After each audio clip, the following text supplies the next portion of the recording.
Yes, once again we had the Fife Accordion Band there. Before I go back to my guest, Jimmy Martin of the Fife Band, Mackie Burns has just phoned in to say bon voyage to Alistair Hunter and the Lawrence Scottish Dance Band. They're going to Saudi Arabia tonight. In fact, they're leaving at 3 o'clock tomorrow morning. So there we've had in a space of a fortnight. Well, the ones I can tell you offhand, Ian MacPhail was in Rio de Janeiro, and Neil Barron was in Singapore, and there's Alistair Hunter off to Saudi Arabia. Yes, St Andrews is certainly blossoming out for our Scottish bands. But of course, our guest tonight, Jimmy Martin's had his share of going abroad and playing. But Jimmy, advice to the youngsters now. I hate to call them kids really, because you're 14 to 21, but the younger players, what's the basic things that you try and give them or can assist our players listening in tonight? Practice. Plenty practice. And observe other things on the music than the notes. You know, there's, play louder, play softer, dynamics, short notes, long notes, slurs. They all know what I'm talking about. But most, I don't know whether to blame teachers or not, but a lot of the kids don't do this, you see. They just play the tune from A to Z at the same level when then their wee mum comes up and says, "How is my Jimmy no won?" And this is the real reason, They wonder why they haven't won and they never made a mistake. But the mistake they did make was not playing loud or soft where they should. They're not putting it and with feeling, shade. That's the problem. So if they look after that. But do you not think that under competition stress they're concentrating so hard to play probably. it right? Yes, probably that's right. I know. I couldn't do that myself, I couldn't. No. Are you not a competition man? No, I'm afraid I'm not. No, I'd be too nervous. But you're quite happy. Well, are you nervous then when you see your band on stage for competition? No, really. Actually, I'm not there. My friend takes the band conducting because I'm usually working, can't get off on a Saturday. So I see, he takes the band. He conducts, a very fine conductor, Jim Gray, they call him. Great. And is it Jim a nervous type then? Would be? I don't think so. No, because you've got to instill that confidence into the band, surely yourself. That's right. Yes, we do actually. They're very good actually. They rise to the occasion when we're doing that. Yeah. I've never any worry about them. Well, they're British champions in their class. What's the next step for them? Well, we're now an advanced band. That was an intermediate section. We won. We are the British champions. And we now go into the advanced to play the big guns, you see. So this is our next step. So let's say you're starting a new season. You practice once a week, is it? Once a week, if we can. Sometimes we can't manage a Sunday because we may have a job on, you see, with the band. And the last week towards the festival, we'll have a rehearsal on the Thursday as well. Thursday and the Sunday. Yeah. So that's only two. That's quite well. So what do you basically do when you get the band together? Do you decide what's going to be the tune of this year or the tunes of this year? Other than the test piece, yes, I decide what we're going to do. You do? I pick their own choice. Yeah. And then you work on these players that maybe doesn't have the experience over the other. That's right. Trying to get them up. We take it apart, take the tune apart and get it up to standard and then go through the whole tune, and that's how it's done. Well, I've got a job for you now which is just slightly away from, well, it's a long way away from the music, but this is, I'm looking at two piles here, and I've got Kenny Much, my producer, leaning over beside me. He's handed me two notes here, and tell me, Kenny, which is the correct ones and which is neither? These are all correct. Okay. With everything. Mm-hmm. And these are the ones, everything correct apart from the date. Apart from the date. Well, we asked him to give a stab at the date, so we'll go for the all correct all the way through. Then I'll look at the names there. Jimmy, but just shuffle them around, please, and give us it back. But a tremendous response, as you can see here. And I did ask you to give, and I'm just getting a header there from Kenny Much, who didn't want to speak tonight at all, because it's his third wedding anniversary today, and the loons are shy and quiet, that's what it is. But I'll hand this back now that he can go and phone the person concerned. And thank you very much for that, Jimmy. That's a tremendous entry tonight. And just to, we'll come back on that one again. But we'll have the last selection from you here. And again, it's a set of waltzes. Now, the arrangements for these waltzes, that done by yourself too? I do them all myself, yes. And you like to put this, we heard that first waltz selection there, you like to put that wee bit interesting end, yes, to extend. Yes, are you trying to extend them or just to give this overall sound? Well, different from the normal waltz where everyone's playing the melody and, I try and get the second and third accordions introduced through the waltzes, a bit of character. Yeah. Well, so let's listen to that now. It's the Fife Accordion Band again with, again, a selection specially done for this programme. All Scots Mither Mine, Bonnie Loch Leven and the Sky Boat Song.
Yes, there we had our second waltz of the evening from the Fife Accordion Band. It's a waltz, All Scots Mithermine, Borealoch Leaving on the Sky boat song.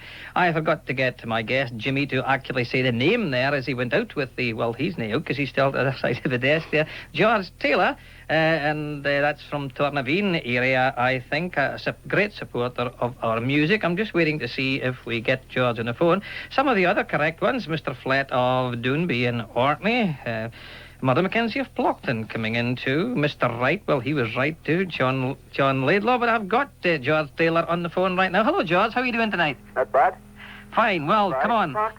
Tell us then, first of all, we'll dig it in the three. What was the name of the tune? Here is a long hope. The composer? Johnny Aim.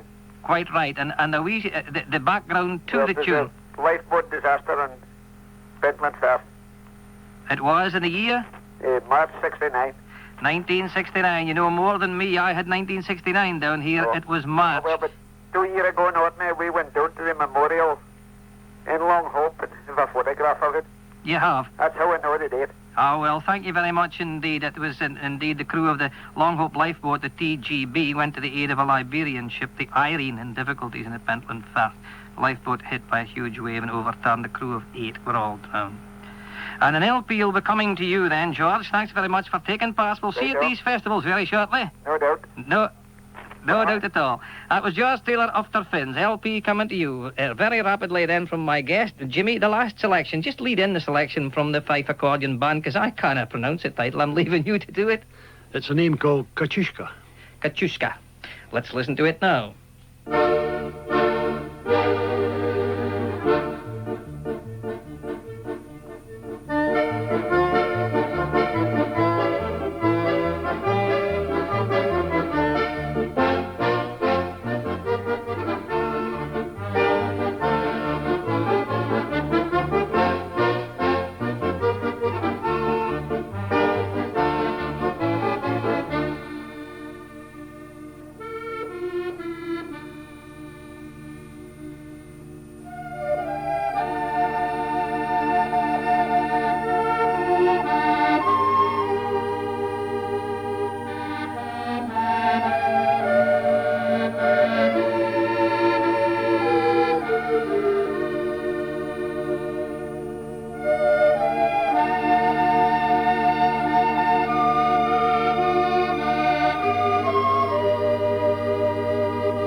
Yes, that was Katsuka, if I've got that right now. And congratulations to the Fife Accordion band there. And Jimmy, all success to the band in their efforts this year in the competition. Thank you very much. Thank you for coming up for us tonight. It was great hearing the band. Nice of them to take the trouble to come up and do that special selections for us. And that's just nearly us at the end of this week's programme. Just time to answer a query from Andrew Keane of 110 Larbert Road in Bonnybridge. Andrew reminds us that some weeks back we had a competition with Kerry Quebec as the tune. And we had a phone call from a farmer who said his granny made the Quebec, reminds Andrew. You're quite right, sir. That farmer was Jim Faulkner of Finhaven, and his granny, Mrs. Fern, stayed up at Glenmoy where she made the cheese. It was collected by Sandy McPherson, the coal merchant, who was a pal of Scott Skinner's. And Scott Skinner wrote the Kerry Quebec, and also our tune of last week, the Laird of Thrums, who just happens to be, yes, Danny McPherson, who is our correspondent, Andrew Keane's wife's father's uncle. Work that one out for yourself. Thanks so much to Jimmy Martin again, and to the members of the Fife Accordion Band for our main feature. Next week, as I said, we have our panel to discuss queries from your letters, and hopefully the odd phone call too. We finish off with that tune that intrigued Andrew Keane. High time I was out of here, my tongue's getting tied. The Laird of Thrums. It's in the set from a record by the Teens. And the one to follow it is the Shetland Fiddler Society. I look forward to your company next week on Shepherd's Fancy, and fancy that now.